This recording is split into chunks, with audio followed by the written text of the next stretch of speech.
자, 두 번째 시간입니다. 대상 적용 범위. 건축부 적용 범위는 163페이지 보게 되면은 거기에 대상 적용 지역이 있고, 그 다음에 한 장 넘어가면은, 적용 범위가 페이지 162페이지에 적용 대상물 1번 줄 쳐두시고요. 그 다음 한참 내려오면 중간에 2번, 양갈로 2번 적용 대상 행위가 나옵니다. 거기서 이제 건축, 대수선, 용도 변경 아까 계속 했던 거죠. 자, 그 다음에 오른쪽에 163페이지 보니까 적용 대상 지역이 나옵니다. 책을 보실 때 그 글자 그 밑에만 보지 말고 전체 책 한 페이지를 다 보라니까. 그걸 전체를 봐야지. 내가 공부할 때 가잖아요. 숲속에서 숲을 보지 말고 그 산 위에 정상에 올라가서 내다보는 그런 습관을 들이라 했죠. 그러면 162페이지 보라 하면 162페이지 전체를 보는 거야. 그럼 제일 위에 적용 범위가 나오죠. 그 1번에 양걸 적용 대상 물이 나와. 그 다음에 중간에 2번 적용 대상 행위가 나와. 이런 굵직굵직한 파틀의 체계를 먼저 잡아라. 선생님이 그 흑판에 적어줬잖아. 대상 물, 대상 행위, 대상 지역 하면 거기다 줄을 치는 거야. 먼저 굵게 줄을 쳐놔놓고 그 다음에 사이사이로 들어가서 다시 또 검토하고 이런 식으로 흐름을 빨리 잡는 게 그게 제일 중요한 거예요. 같은 시간에 공부를 해도 그 전체 내용을 빨리 알아듣시는 분이 있고 못 알아먹는 사람이 있습니다. 그러니까 그런 흐름을 빨리 봐. 그 다음에 대상 지역은 오른쪽에 163페이지. 거기 보니까 전면 적용 지역이 있고 그 다음에 일부 적용 지역이 있다. 이렇게 딱 나눠지죠. 그럼 건축법이 전부 다가 적용되는 지역, 이거는 이미 다 했어요. 대상물, 공작물, 건축물, 대지, 그 다음에 행위, 건축행위, 대수선, 용도 변경, 그 다음에 지역, 전면 적용 지역, 일부 적용, 이거란 말이야. 건축법이 전부 다 적용되는 지역은 세 가지야. 첫 번째, 도시지역이 적용돼. 무슨 지역? 그럼 도시지역 하면 우리가 국토계획법에서 도시지역은 주, 상, 공, 녹이구나 이렇게 머릿속에 떠올릴 때 주거지역, 상업지역, 공업지역, 녹지지역 이거는 도시지역이구나, 이거는 건축법이 다 적용되는 거구나 이렇게 알아야 돼. 자, 그 다음에 시구 단위 계획구역. 자, 우리 동네 잘 살기 위해서 우리가 일기, 미양, 체다 이렇게 해서 수업 시간에 정리해요. 도시군 계획 수립 대상 지역 일부를 대상으로 도시의 기능과 미관, 양호한 환경, 그 지역을 체계적 계획적으로 관리하기 위해 수립한 계획이 지구단위 계획이고 그 계획을 추진하기 위한 구역이 지구단위 계획구역이다. 이거 생각이 안 나면 누이 좋고 매부 좋다고 한 그 지역이구나 생각나시죠?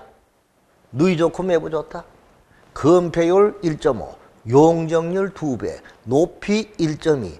그죠? 이렇게 건축 기준을 완화해줘가 인센티브를 주고 그 지역을 다시 재건하고 이렇게 체계적으로 관리하는 그 누이 좋고 매부 좋은 그 지역, 이게 무슨 구역?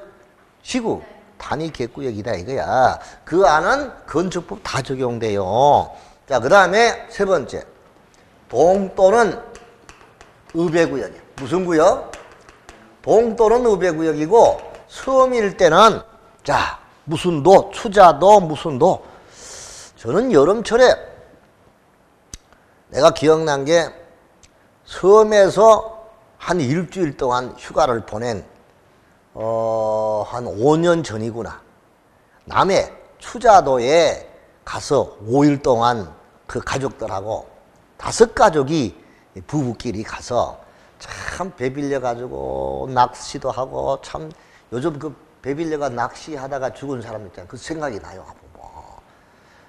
왜 거기 가서 참 대접을 참 잘 받아서 회장님. 내가 아는 친구 중에 조금 이런 말을 하면 안 되지만 한국전력공사의 직원이 그렇게 파워가 있는 줄 몰라서 섬에서는. 섬에서는 왕이야. 내가 전기 잘라보면 큰일 나잖아요. 한국전력공사가 운행하는 배도 있고 차도 있고 다 있어. 그 사람들이 내가 봤을 때 그 섬에서는 최고 왕이야. 다른 사람 누구 타치할 게 없어. 그 배를 타고 짐을 싣고 내리고 차 타고 섬에서 그 일주일 동안 참 기억이 남는데, 아무튼 인구가 500인 이상 이 지역은 건축법이 전부 다 적용돼요. 자, 그 다음에 일부 적용은 이거 외에죠. 전면 적용 이게 1번, 이게 2번. 그럼 1번 외의 지역은 일부만 적용되고 일부는 적용 안 된다. 이걸 거꾸로 말하면 일부 배제 적용, 일부 배제 지역이라 하기도 하고, 일부 적용, 일부가 적용되고 일부는 배제되니까 배제 지역 하기도 하고, 거꾸로 일부만 적용되니까 일부 적용 지역 하기도 하잖아요. 같은 말이잖아요. 이해됐죠? 예. 그럼 이거 외의 지역인데 그 외의 지역을 풀면은 어떤 거야? 그대로. 도시지역 아닌 거잖아. 그럼 도시지역 바뀌지 뭐. 뭐라고요? 도시지역 바뀌라 하면 관농자잖아. 관리, 농림, 자연환경 보존지역이다 이렇게 생각하면 되죠. 자, 그 다음 두 번째. 지구단위 계획구역이라니까 지구단위 계획구역이 아닌 지역이죠.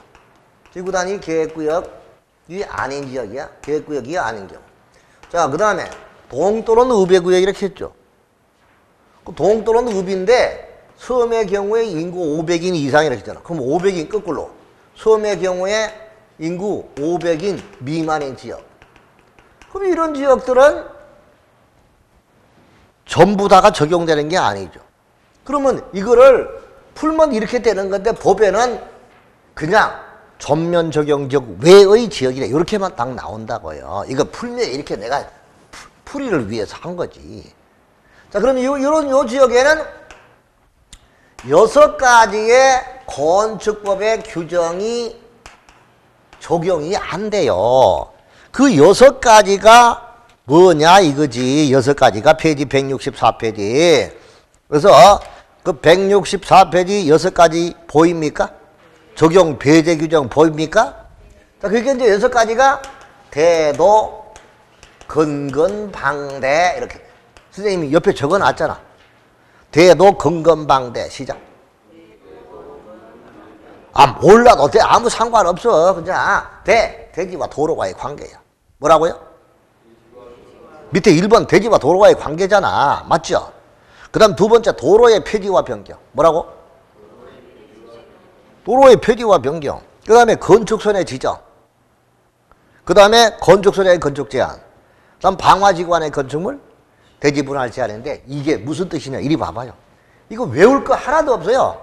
근데 이게 입에 이겨 놓아야 시험은 이렇게 나오거든? 그럼 이렇게 이해는 이렇게 시키게 내가. 여기다가 산속에 내가 집을 한 채 지었어요. 이 앞에 도로가 있어요.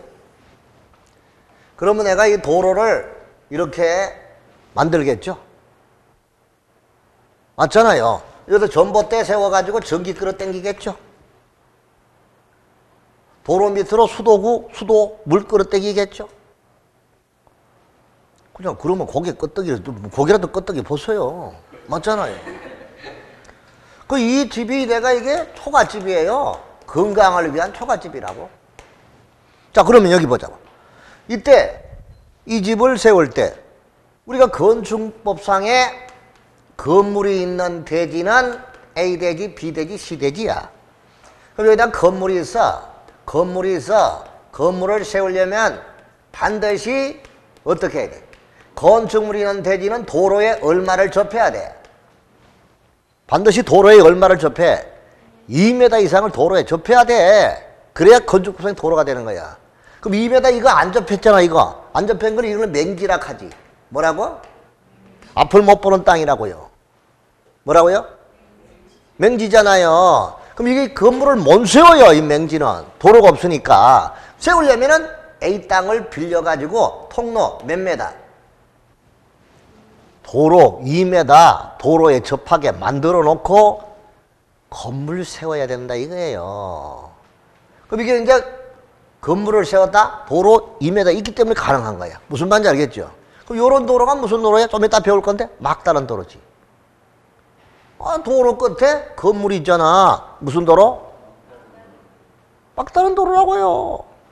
그럼 일단 이게 건축물과 대지와의 관계야. 그래서 대지와 도로와의 관계야. 그래서 이 대지하고 대지는 건물이 들어설 땅이라 했잖아. 도로와의 관계는 모든 대지 안에 건물에 있는 대지는 도로에 항상 얼마를 접해야 돼? 2m 이상을 접하라는 것은 두 사람이 교행할 수 있는 최소한의 폭이 2m라는 거예요. 무슨 말인지 알겠죠? 그래서 건물이 있는 대지는 도로에 얼마를 최소한 접해줘야 돼? 2m. 이게 안 접하면 안 되는 거예요.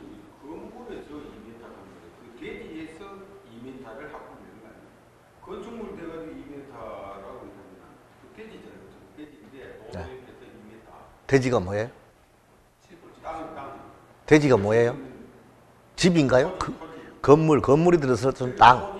토지, 건물이 들어갈 땅 같으면 예. 땅은 5m 밖에 안에 지을 수도 있고. 그런데요, 선생님, 이 대지가 건물이 없다면 도로에 안 접해도 돼요. 그럼 여러분, 저 땅 한번 보세요. 저 시골에 땅속에 가면 도로 있습니까? 도로 없는 땅도 많죠. 건물이 없으니까 상관없잖아요. 건물이 있으면 건물을 세우려면 반드시 도로에 접해야 되는 거야. 왜? 사람이 교행해야 되니까. 도로하고 건축물 경계선하고 2m를 뛰어야 되냐? 에이. 건축물을 할 수 있는 전체 땅에서 2m가 접해 있으면 되지 않느냐 이 말이에요. 그럼 이 땅은 도로 없는데. 그러니까 그걸 내야 돼. 그 반드시 그림 내야 되죠. 그러니까 모든 건물의 대지는 대지의 도로에 2m 이상을 접해야 돼요. 건물이 있는 땅이라. 그렇죠. 건물이 없으면 안 접해도 됩니다. 대지는. 여기 소로가 있잖아. 여기 땅이 수십만 필지가 있잖아요. 이 땅 도로 안 접해도 돼요. 대지 지금 바쁩니다. 이거 대지란 말이야. 건물이 있는 땅일 때 도로를 접해야 된다 이 말이야. 무슨 말인지 알겠죠? 건물이 없으면 안 접해도 된다 이 말이야. 내 말은. 예. 자, 그래서 항상 건물이 있는 대지는 도로에 얼마를 접하라고? 2m. 2m 안 접하면 안 돼요. 그런데 여기 있는 이 집은 도로에 2m 안 접했죠? 도로 여기 있는데 안 접해도 된다 이거야. 그러니까 이 여섯 번째 1번 그 적용 안 한다 이거야. 이해됩니까? 두 번째, 도로의 폐지와 변경. 그 다음에 세 번째, 건축선 지정. 자, 거기 봐요. 아까 선생님이 건축선하고 자꾸 헷갈리지. 이게 우리가, 자, 대지가 이렇게 있으면, 도로 폭이 4m 같으면은 이 도로의 경계선이 건축선이란 말이에요. 잘 보세요. 근데 자, 이 대지는 도로가 2m 밖에 안 돼요. 도로 2m 밖에 안 되면 도로 중심선에서부터 2분의 1을 소요폭 4m 2분의 1을 물러나야 돼요. 그럼 물러나면 여기서 4m 2분의 1이니까 2m가 되잖아. 그럼 여기 1m고 그럼 여기 1m 물러난다 이거죠? 그럼 이쪽도 마찬가지지. 이쪽도 1m 물러났잖아. 그럼 결론적으로 이때는 요 A선하고 요 만약에 A 요 선을 B 중심선을 C 요 선을 D 요걸 E라고 한다면 여기는 A와 E가 건축선이 되는 거잖아. 무슨 뜻인지 알았죠? 그럼 이때는 대지 안에 건축선이 있는 거고 요거는 도로 경계선이야. 이 부분은 대지 면적에 들어가요? 안 들어가요? 안 들어가. 이거는 도로야. 도로. 보상비 줘요? 안 줘요. 건물을 세울 때 반드시 물려야 됩니다. 무슨 말인지 알겠죠? 도로가 돼야 됩니다. 그럼 건물은 여기까지밖에 못 세워요. 여기 못 세워요. 무슨 말인지 알겠죠? 이게 무슨 선? 건축선. 근데 여기는 여기 있으니까 그런 건축선의 규정 적용 안 하잖아요. 그 다음에 방화지구 안의 건축물. 방화지구가 뭐지? 화재를 예방하기 위한 지구잖아. 그럼 방화지구 안에는 화재가 자주 일어나니까 방화지구 안에는 초가집으로 건물을 세울 수 있어요? 못 짓죠. 불나니까. 내가 아까 초가집이라 했지. 여기는 다섯 번째 방화지구안의 건축물 제한 규정 적용 안 받으니까 초가집 세워도 된다 이 말이야. 적용된다는 거야? 안 된다는 거야? 적용 안 한다는 거지. 배제한다는 말이지. 그 다음에 대지 분할 제한. 건물이 있는 땅을 나누는 것을 우리가 뭐라고 한다? 대지 분할이라 하잖아요. 건물이 있는 땅을 나누는 거. 그러면 건물이 있는 땅을 나눌 때는 뒤에 나와 주기 60, 상공 150, 녹지 200, 이 미만으로는 분할을 못해. 이게 주거지역이라 하면 100제곱미터 땅이래. 이 건물이 있대. 이걸 50, 50으로 나눌 수 없다 이게요. 최소한 얼마 이상으로? 60제곱미터 이상으로 나누라 이 뜻이야. 무슨 뜻인지 알았죠? 그럼 이런 6가지 기준을 여기에 해당하지 않는, 여기에 해당할 때는 그 6가지 기준, 그게 태도 검검방대잖아요. 6가지 기준을 적용한다 안 한다? 적용을 안 한다 이거죠. 다 같이 태도 검검방대 시작. 이 건물이잖아. 여기에 이 건물은 대지와 도로와의 관계 2m 띄우는 거, 도로의 지정 폐지, 건축선 지정, 건축선에 의한 건축 제한, 방화지구 안에 건축 제한, 대지 분할 제한 이런 기준을 적용 안 한다. 왜? 이 지역이 아니니까. 전부 다 적용되는 지역이 아니니까 이 6가지 규정은 적용을 배제한다. 대도 검검방대 시작. 그렇죠. 이렇게 알아주면 돼. 오케이요? 네.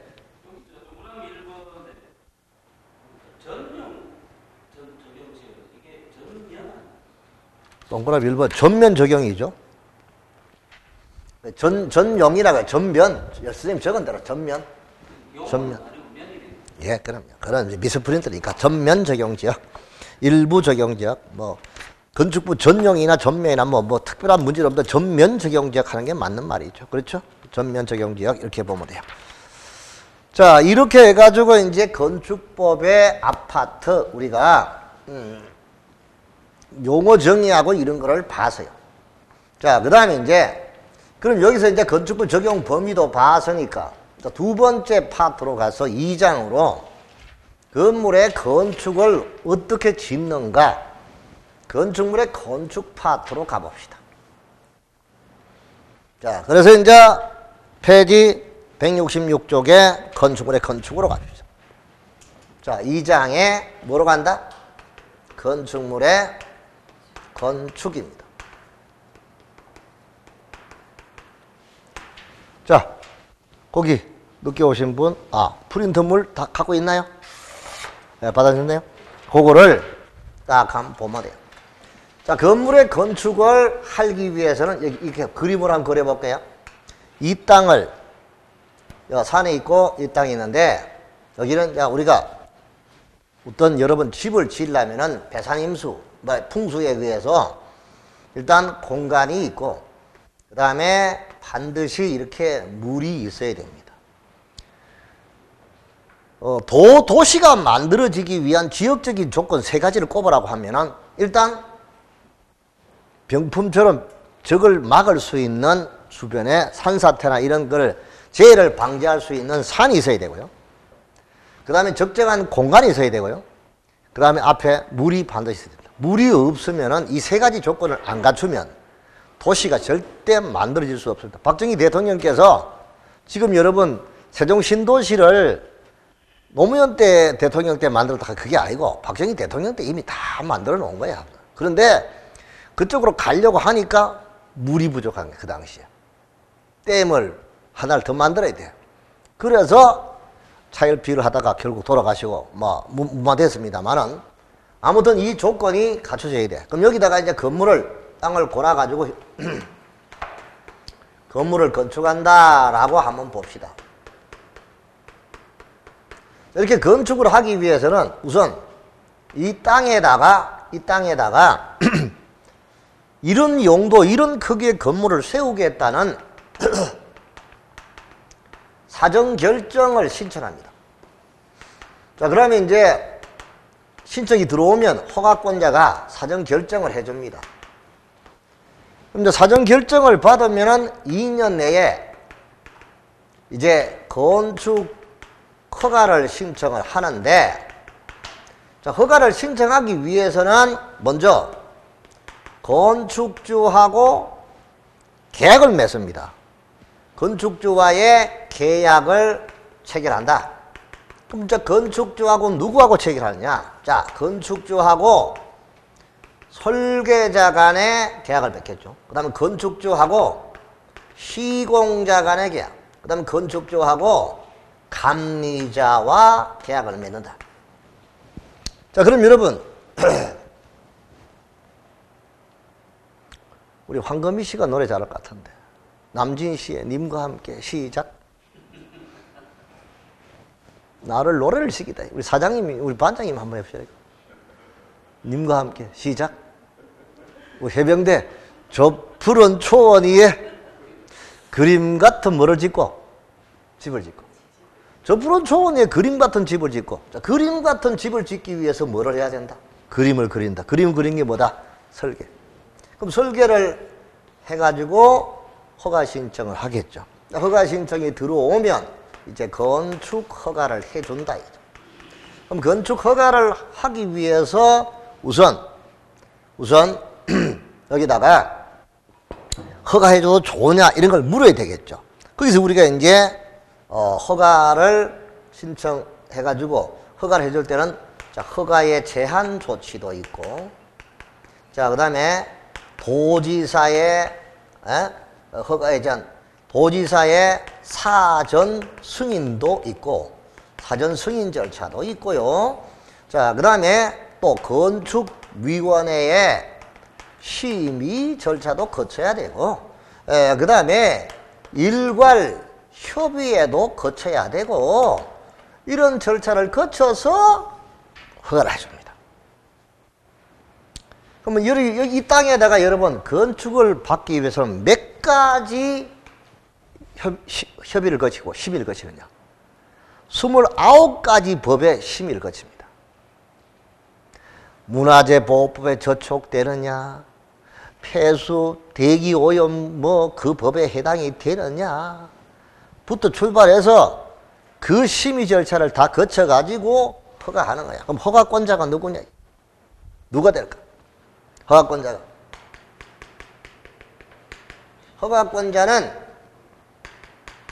특시, 특도, 시군, 구청장.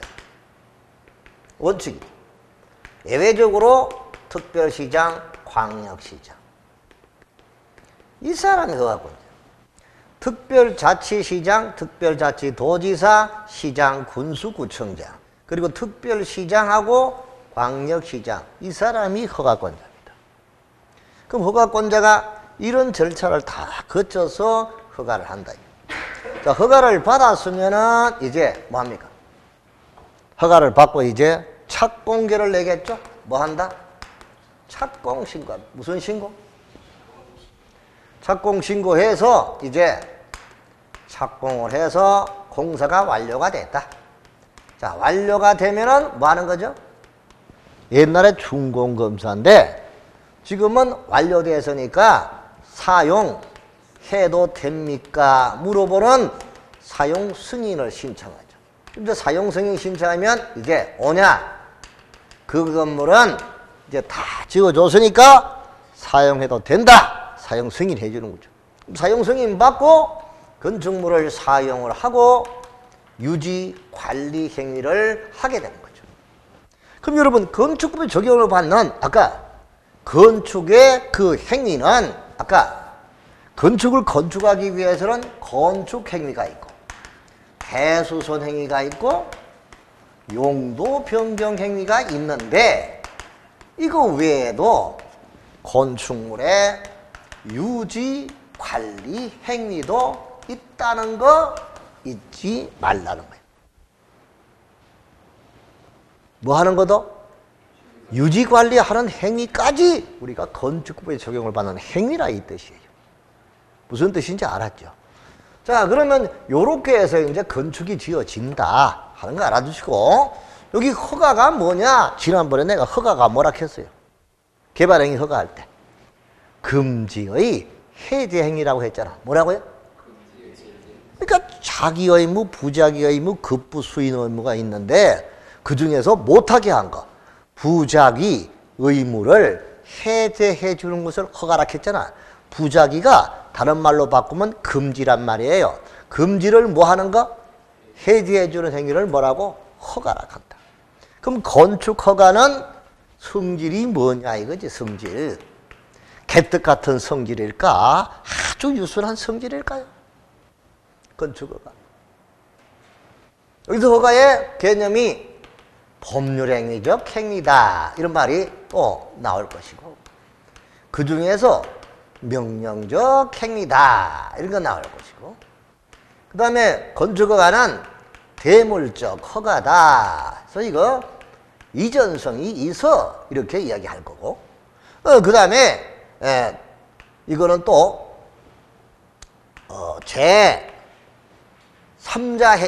제3자 효적 행위다. 조금 어려운 말이죠. 이걸 우리가 이제 다른 말로 복효적 행위다 이런 말을 또 써요.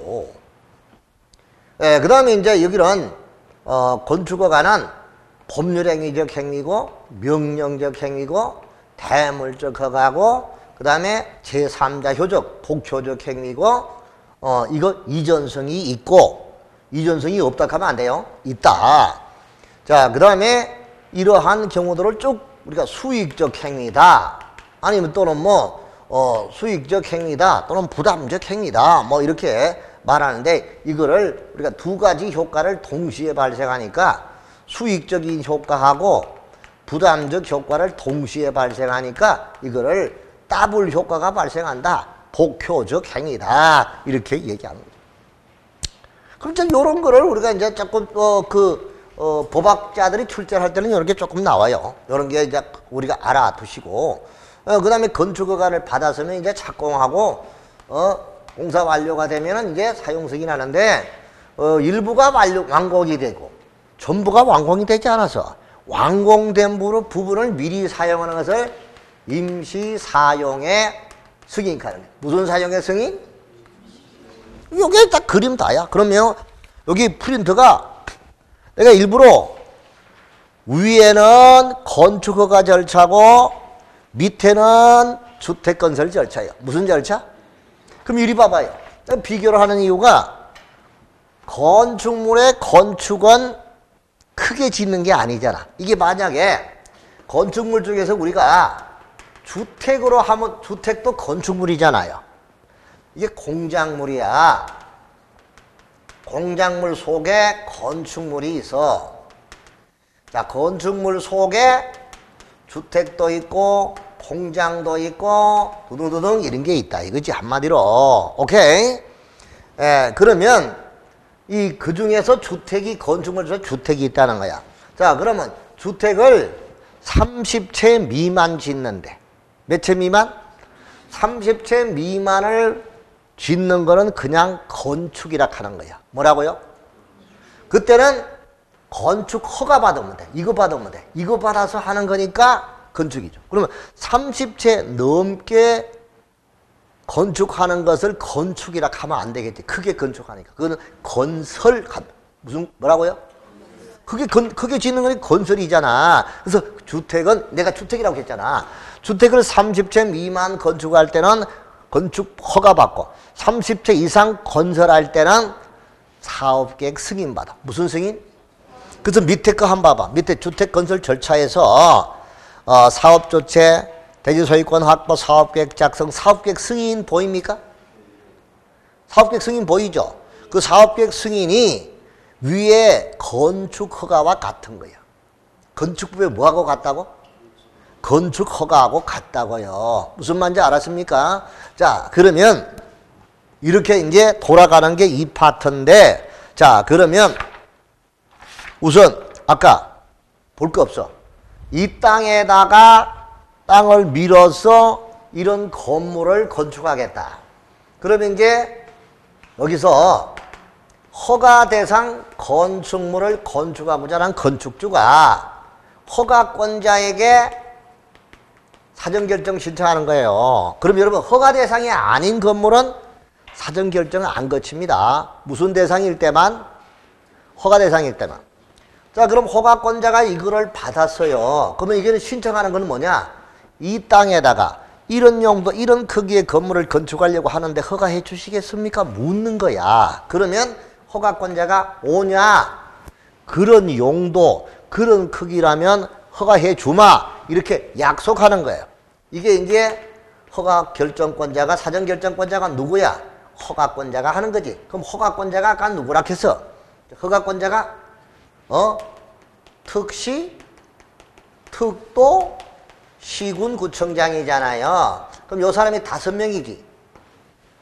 세종시, 특별자치시, 특별자치도 제주도, 시장, 군수구청장이잖아요. 무슨 말인지 알겠죠? 그럼 여러분 대구광역시 북구 칠곡 여기다가 이게 무슨 동이지? 이게 무슨 동이야? 동천동. 북구 칠구 동천동에다가 내가 집을 짓는데 그러면 누가 허가권자지? 북구청장이잖아요. 대구시장 아니잖아요. 그러니까 구청장이 여기 허가권자예요. 자, 그런데 예외적으로 규모가 큰 거 있잖아요. 이름하여 대규모. 무슨 건축물? 대규모 건축물의 허가는 누가 한다? 특별시장하고 광역시장이다. 그럼 다시 할까? 대구 북구 동천동에다가 30층짜리 오피스텔을 내가 짓는다면 이거는 대규모야. 몇 층 이상? 21층 이상이야. 몇 층 이상? 21층 이상의 건축물을 특별시하고 광역시에 건축을 할 때는 그때는 특별시장하고 누구? 광역시장이 허가권자가 되는 거예요. 무슨 말인지 알겠죠? 그럼 똑같이 북구 동천동에다가 20층짜리 오피스텔을 세운다. 그러면 북구청장 허가권자지. 맞잖아요. 그럼 21층짜리 오피스텔은 누가? 대구광역시장이 허가한다니까요. 무슨 뜻인지 알겠죠? 그래서 이거는 대규모는 특별시장과 광역시장이고 원칙은 구청장이 허가하는 거예요. 아시겠죠? 자, 그러면 일단 허가권자가 5인, 7인이죠. 5명에다가 2명, 7인이잖아. 이 사람들이 다 뭐다? 허가권자가 된다 하는 거 알아두시면 되겠습니다. 자, 그러면 이 사람들이 오냐? 그 땅에다 그 정도 허가해주마 이렇게 약속을 했다. 그러면 여기서 사전결정을 받았다면 다음에 4가지 관련법에 의한 허가 등을 받은 걸로 보는데 그 4가지 관련 허가가 의제가 되는 게 국산농화입니다. 다 같이 국산농화 시작. 이거를 받은 것을 본다, 의제한다 이게.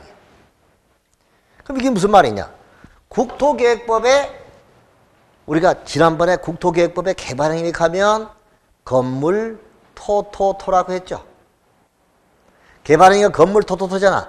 건축물의 건축, 물건 삭호, 토지 연결 변경, 토석 채취 토지 분할 이런 행위를 개발행위라고 한다 했죠. 그럼 그런 개발행위 허가를 받은 걸로 간주한다 이거예요.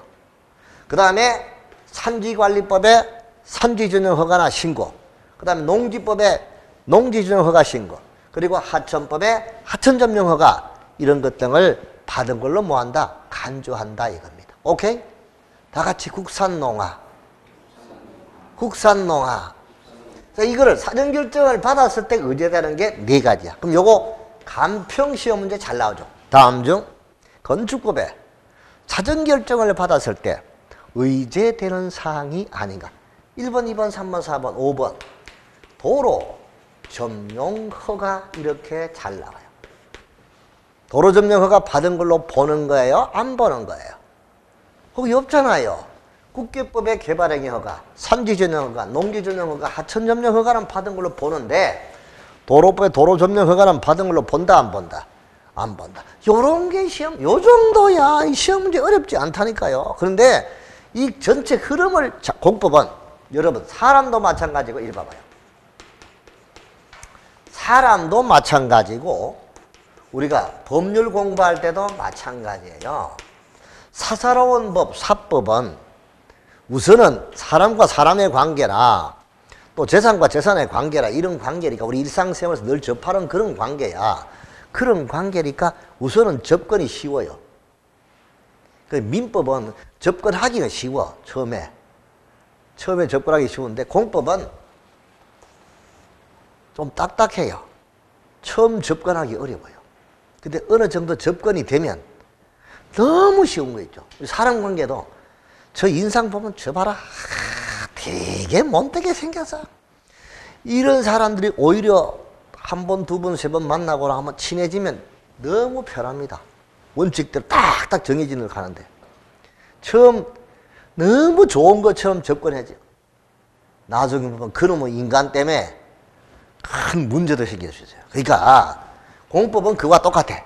처음에는 접근하기 어려워. 접근하고 나면 너무 쉬운 게 공법이에요.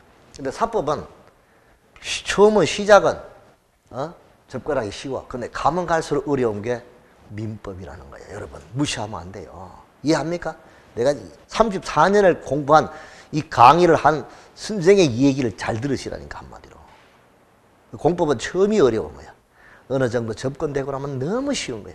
편안해. 그리고 공법은 법대로 나오잖아요. 법을 벗어나서 시험 문제 안 내잖아. 민법은 법대로 안 내지. 판례, 사례, 케이스대로 내잖아. 공부 안 하면 다 깨져. 무슨 말인지 알겠죠? 쉽게 말해서 민법은 갑, 을, 병, 정, 무 요까지 공부해놔서 갑을 병정까지는 괜찮아. 갑에서 을에서 정까지 가는데 그까지 쉬워. 하나 더 붙여보면 막 해발려요. 이게 민법이야. 근데 공법은 아무리 파고 들어가도 내가 안 본 것만 틀리지 받고 들은 거는 절대 틀릴 일이 없어요. 안 봐서 틀리는 거지. 무슨 말인지 알겠죠? 그러니까 우리 노하우가 있는 우리 선생님들한테 잘 듣고 있으니까 무조건 따라오시면 돼요. 자, 아무튼 이런 게 시험 문제다. 아무것도 아니잖아요. 국산, 농화 다 해야 하는데 아닌 거 이것밖에 없잖아. 그죠? 도로 점령 가장 잘 나오는 그런 유형 중에 하나다 이 뜻입니다.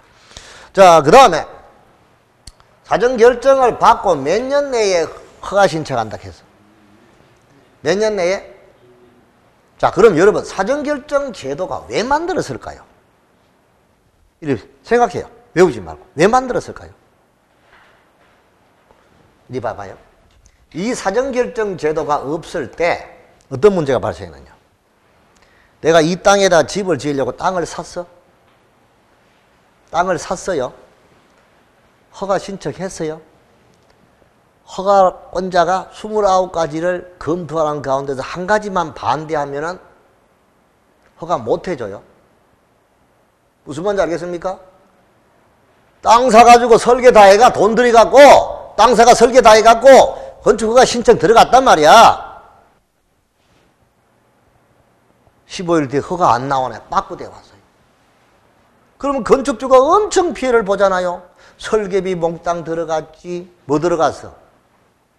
또 땅값 들어갔지. 이런 피해를 보는 사례가 너무 종종 발생하는 거야. 그러니까 이제는 이걸 만들었죠. 미리 이 땅에다가 이런 크기, 이런 용도의 설계를 해가지고 건물을 세우려고 하는데 허가해 주시겠습니까? 물어보는 거예요.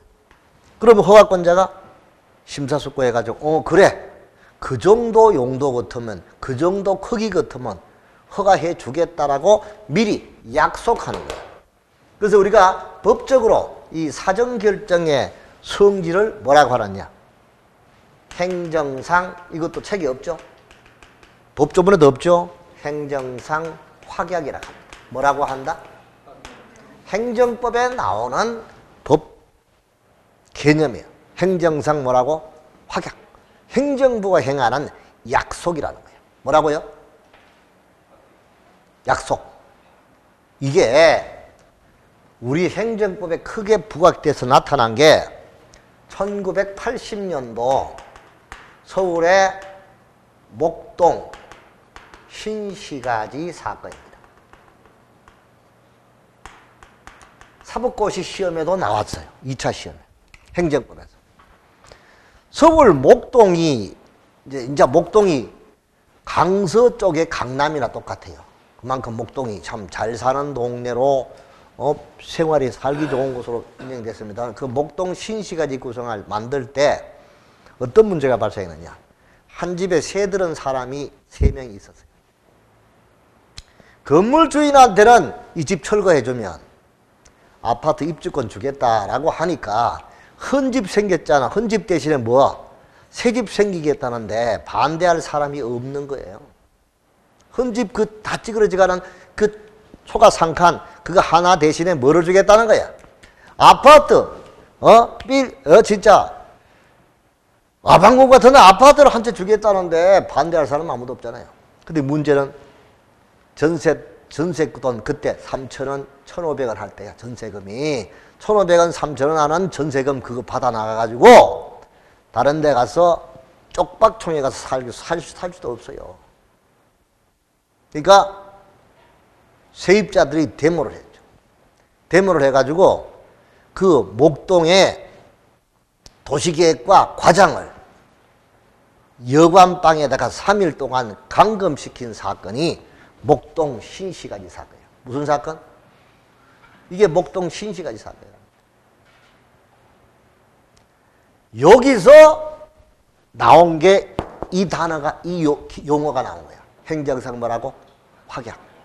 이게 사법고시 2차 시험의 행정법에 25점짜리 문제로 나왔습니다. 내가 사법고시 칠 때에서니까.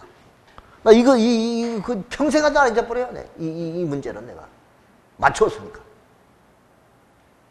근데 왜 그래 됐냐 이거. 건물주의는 새집 생기는 좋지만 세입자는 그 돈 받아나가 딴 데가 살 수 없어요. 길바닥에 내다 앉아야 돼요. 그래서 그 사람들이 데모를 해가지고 도시계획과 과장 우리한테도 집 달라. 이렇게 약속한 거야. 이야기한 거야. 하니까 여관방에 3일 동안 감금시키고 음식은 대접하고 이렇게 했는데 결국은 그 사건을 이후에 법을 정비해서 행정법학자들이 만든 말이 뭐라고요? 행정상 확약. 행정부에 한 약속이다. 아파트 입주권을 주기로 했다면 세입자에게도 줘라.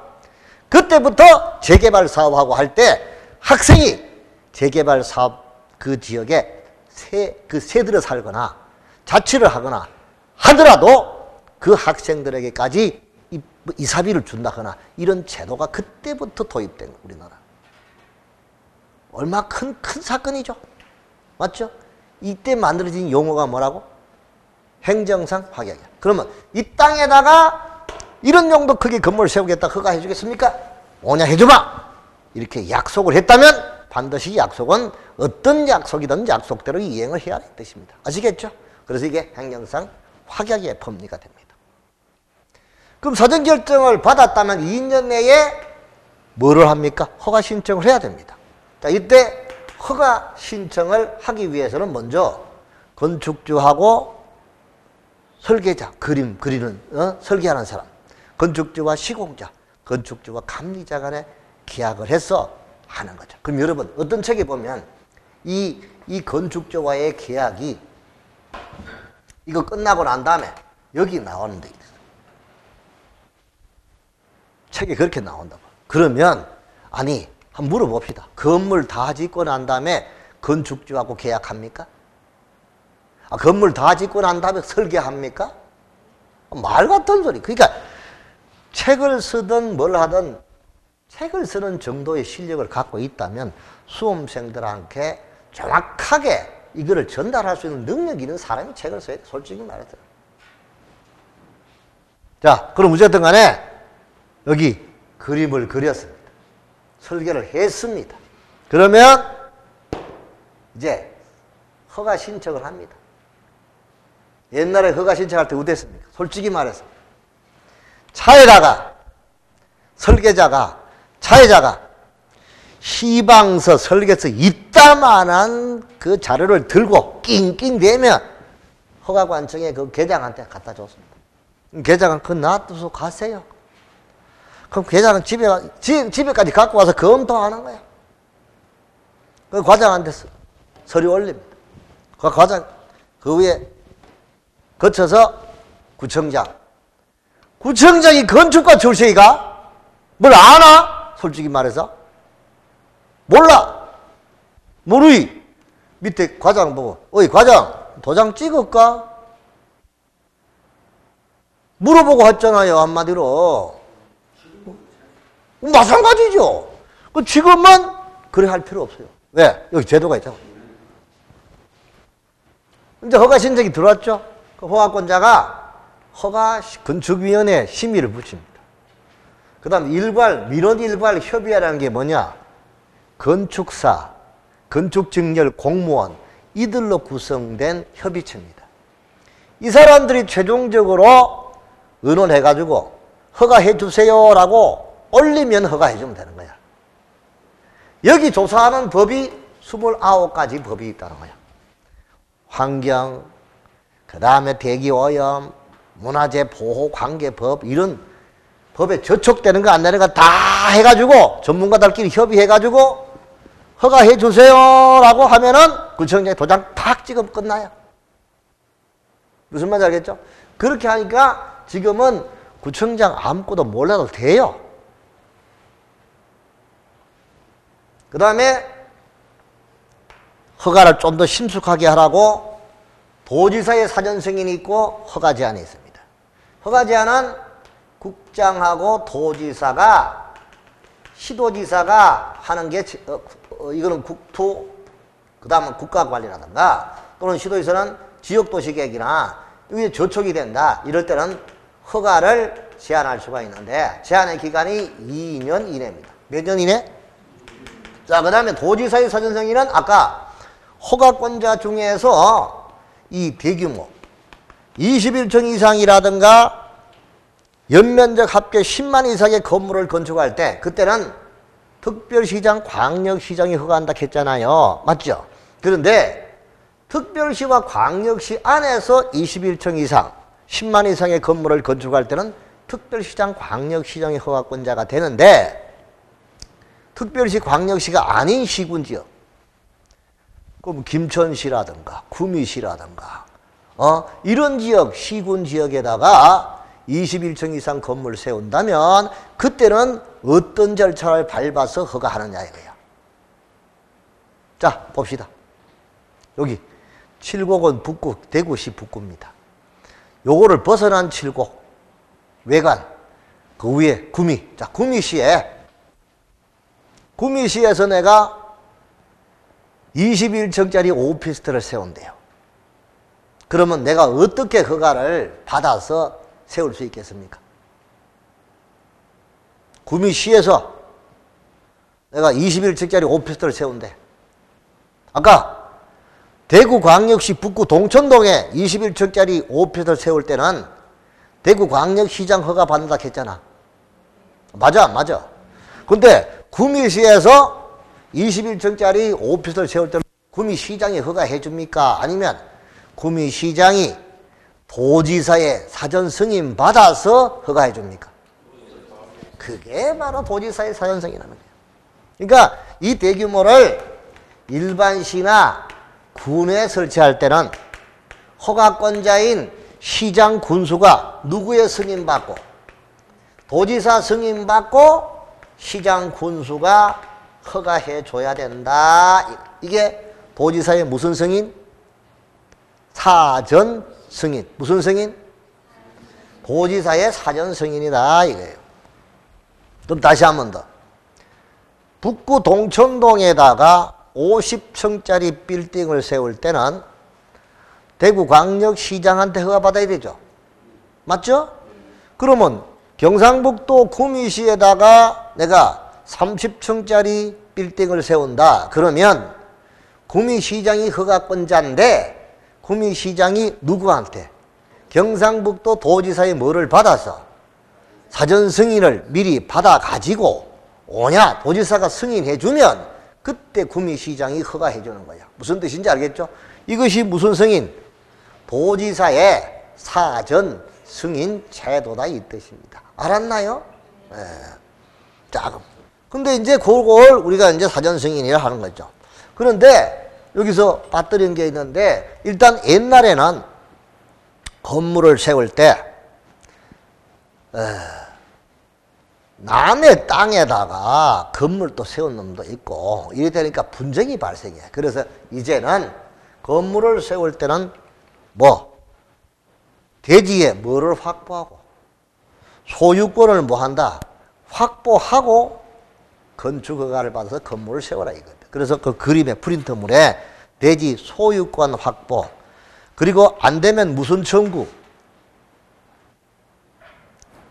건축주와의 계약 다음에 대지 소유권 확보. 그 다음 무슨 청구? 매도 청구. 보입니까? 제일 위에 보세요. 제일 위에 칸에 네 번째. 하나, 둘, 셋, 넷. 오른쪽 네 번째 보입니까? 대지에 뭐라고? 소유권 확보와 무슨 청구? 매도 청구요. 그럼 이제 허가 신청할 때 신청서와 설계도서와 대지 소유권과 사용권 증명 서류를 함께 집어넣어야 된다 이 뜻입니다. 무슨 뜻인지 알았죠? 선생님, 네. 여기 사전 결정 신청할 때는 대지 소유권이 있게 안 해도 된다고 해요. 그렇습니다. 미리 하는 거죠. 그거다가 그러면 거기도 만약 사전 결정 안 나면 어쩔 건데요. 똑같잖아요. 그런 병폐를 없애기 위해서 이렇게 한 거지. 자, 그러면 일단은 매도 청구를 하든지. 매도 청구는 뭐냐? 거기다가 내 땅인데 하려고 하니까 반대하는 사람이 있어. 그럼 반대하는 사람한테 나에게 팔아라고 청구하는 것이 무슨 청구? 매도 청구란 말이야. 아시겠죠? 거기 들어봐. 옛날에 재건축을 할 때 대구도 재건축한다 이렇게 하면은 무조건 재건축에 반대하는 사람은 끝까지 버티면은 큰 덕을 받죠. 반대하는 사람은 큰 덕을 본 거야. 집 한 채 더 주는 거야, 한마디로. 근데 지금은 재건축할 때 반대하면 손해보는 거죠. 그리고 그게 뭐 사업 시행자한테 주어진 무슨 청구? 이리 봐봐요. 자, 우리가 수용하고 매도 청구 제도가 있습니다. 수용은 공권력에 의해서 강제로 뺏는 거죠. 그럼 이거는 공공시행자하가 개인의 땅을 수용할 수 있는 권리가 수용이야. 그럼 민간업자라든가 이런 사람들은 수용할 수 있습니까? 없습니까? 없어요. 민간은 수용을 못하는 거야. 그럼 수용이 인정이 안 되는 민간업자 이들에게는 수용이 인정이 안 돼. 수용이 인정 안 되니까 그 대신에 민간 수용과 같은 것이 무슨 청구? 그럼 여기다가 아파트 재건축한다 이거야. 그럼 5층짜리를 25층으로 이렇게 새로 바꾸는 거잖아. 이게 재건축하는 건데 요 사람하고 요 사람이 둘이 짜고 반대한다 이거야. 이 사람 반대 때문에 이거 못 부수고 새로 못 지면 말이 안 되잖아요. 그럼 이 사람들한테 아파트 조합이 나한테 팔아라고 얘기하는 것을 무슨 청구? 안 팔면 어떻게 돼? 내 눈에 흙 들어가기 전에 죽어도 못 팔아! 이거 버티는 사람이었어. 고집불통인 사람. 그럼 무장. 소송이 아니고 법원에다가 결정 신청을 합니다. 조합이. 그럼 법원에서 결정해줘요. 그러면 그 아파트에 해당하는 금액을 공탁을 걸어놓고 부숴버리고 계속 하는 거예요. 무슨 말인지 알겠죠? 이게 그러면 민간 수용이라고 보면 돼. 무슨 수용? 원래 수용은 공권력을 갖고 있는 공공 사람들만 하는데 민간도 수용을 안 하면 사업을 못할 정도가 되면 도입된 제도가 무슨 청구? 매도 청구 제도가 있다. 오케이? 이거는 어느 법에도 있고 공법에 도시 정비법에도 있고 주택법에도 있고 건축법에도 있고 다 있단 말이야. 그러니까 이렇게 여러 가지 그 법에서 다 나오는 거는 시험 문제 잘 나올까 안 나올까? 잘 나오는 거죠. 그런 거를 잘 오래 강의한 사람은 잘 포인트를 잘 잡아준다니까 한번 알아두시라고. 자, 이렇게 해서 이제 허가 받았습니다. 허가 신청해서 허가 받았. 허가권자가 누구다? 특시, 특도, 시군구청장, 특별시장 누구? 광역시장. 이 사람이 허가권자. 자, 허가의 법적 성질, 명령적 행위다, 쌍방적 행위다, 기속 재량이다, 이중 효과적 행위다. 프린트물 봐봐요. 그래서 프린트 볼 때 프린트물 보시고 책 볼 때 책 보고. 자, 그러면 허가 제일 끝에 허가에서 허가권자가 특시, 특도, 시군구청장, 특별시장, 광역시장, 특별시장, 광역시 옆에 대규모라고 메모해 두시고 이렇게 적었을 때 이런 걸 포인트를 빨리빨리 좀 잡아주란 말이야. 대규모. 오케이? 대규모가 21층 이상, 연면적 10만이다. 이거지. 오케이? 알아두시고. 자, 그럼 여기서 요런 거는 너무 깊이 설명할 필요 없으니까 넘어가고. 그 다음에 이제 공사, 착공합니다. 허가 받았으니까 뭐 하는 거야? 착공. 착공 신고 대상. 허가받은 건물, 신고한 건물, 허가 대상 가설 건축물을 착공할 때는 반드시 착공계 허가권자에게 제출하고 착공하라 이 뜻입니다. 착공이 뭐지? 공사 시작하는 거잖아. 그 대신에 그냥 하지 말고 허가 받았다 하더라도 그냥 하지 말고 뭐를 제출하고 허가권자에게 착공 신고하고 하라 이 말이야. 그럼 착공 신고해야 할 대상 건축물이 세 가지라는 거야. 허가받은 건축물, 신고 대상 건축물, 가설 건축물 중에서 허가받은 가설 건축물. 그 세 가지는 뭐하고? 착공 신고하고 착공하라 이 뜻입니다. 알았나요? 그럼 착공했습니다. 공사 끝났습니다. 그러면 이제 사용해도 됩니까? 물어봅니다. 그걸 뭐라고? 사용 승인 신청이라 하고 그 다음에 허가권자로부터 뭐 받습니까? 사용 승인 받습니다. 무슨 승인? 그럼 거기 사용 승인에 동그라미 쳐봐요. 사용 승인하고 그 밑에 주택법에 아니 건축법의 사용 승인하고 주택법의 뭐하고 같은 말이야.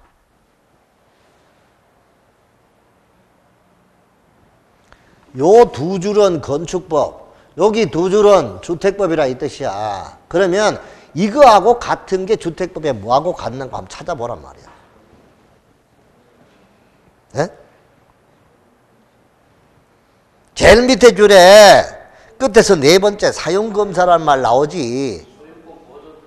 사용검사. 뭐도 소유권 보존 등기예요. 자, 그럼 제일 밑에 사용검사 보이죠? 사용검사하고 사용승인하고 같은 말이야. 그 다음에 건축허가하고 주택법에 같은 말이 뭐가 될까?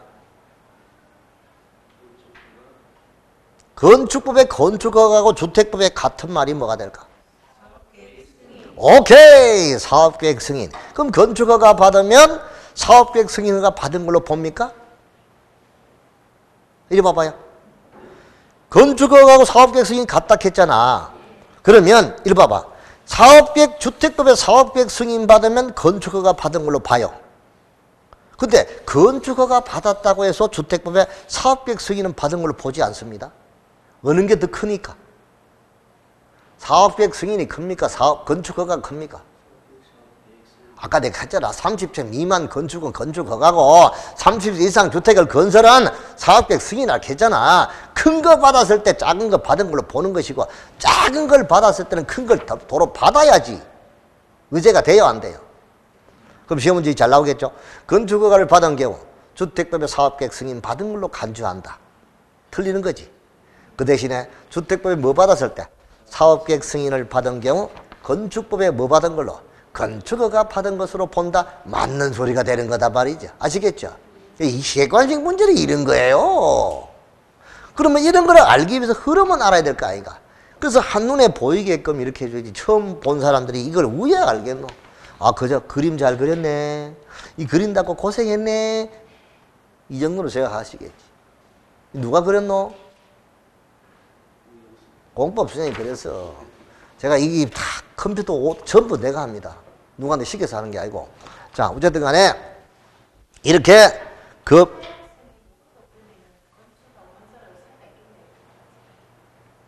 사용 승인은 건축법에만 나오는 말이고 주택법에는 사용 검사잖아요. 틀리겠죠. 그죠? 사용 검사 받았을 때 사용 승인 받은 걸 본다. 이렇게 보면 되죠. 무슨 말인지 알겠죠? 그렇게 이해하시면 되겠습니다. 알았나요? 자, 이렇게 해서 주택법의 건축법의 건축을 이렇게 완료가 된다. 그래서 제일 처음에 이 땅에다가 이런 정도의 건물을 세워도 됩니까? 묻는 거. 그 다음에 2년 내에 허가 신청합니다. 만약에 2년 허가 신청 안 했다면 이 사전결정 받은 것이 2년이 되는 날에 실효됩니다. 뭐가 된다고요? 2년 내에 허가 신청 안 하면 사전결정의 효력이 상실된다고요. 그럼 사전결정 효력이 상실되면 어떻게 됩니까? 다시 그 땅에다가 건물을 또 지으려면 또 사전결정 또 받고 허가 신청 또 하라 이 뜻입니다. 무슨 뜻인지 알았나요? 이렇게 돌아간다는 걸 알아주시고, 그 다음 허가 신청해서 허가 받고, 그 다음에 착공하고, 공사 완료하고 사용 승인, 이제 건물 사용도 됩니까? 물어보는 게 사용 승인이죠. 그럼 여기는 허가권자가 사용 승인해 줍니다.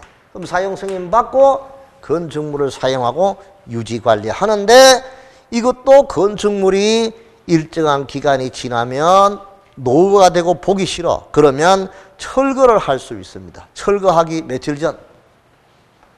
철거할 때는 철거 며칠 전? 3일 전까지 뭐하고? 철거 신고하고 철거하고요. 건물이 지진이 발생해서 무너졌다. 이때는 요거는 철거 3일 전에 신고하고 철거하고, 멸실이 되면 멸실 후 30일 이내에 신고하고 건물 새로 부수고 새로 지어라 이거죠. 그래서 철거는 3일, 멸실은 30일. 이것도 숫자 가지고 장난칠 수도 있으니까 알아두시면 됩니다. 자, 이렇게 건물이 다 지어졌습니다. 무너진 거, 폭, 지진, 수해 뭐 이런 걸로 무너진 거, 멸실. 옛날에 준공검사가 지금은 사용승이라는 말로 바뀐 겁니다. 네, 맞습니다. 그 말입니다. 자, 이렇게 해서 이제 건축을 마무리하고 조금 쉬었다가 도로 건축선 조금 하겠습니다. 아시겠죠? 조금 쉬었다가 갑시다.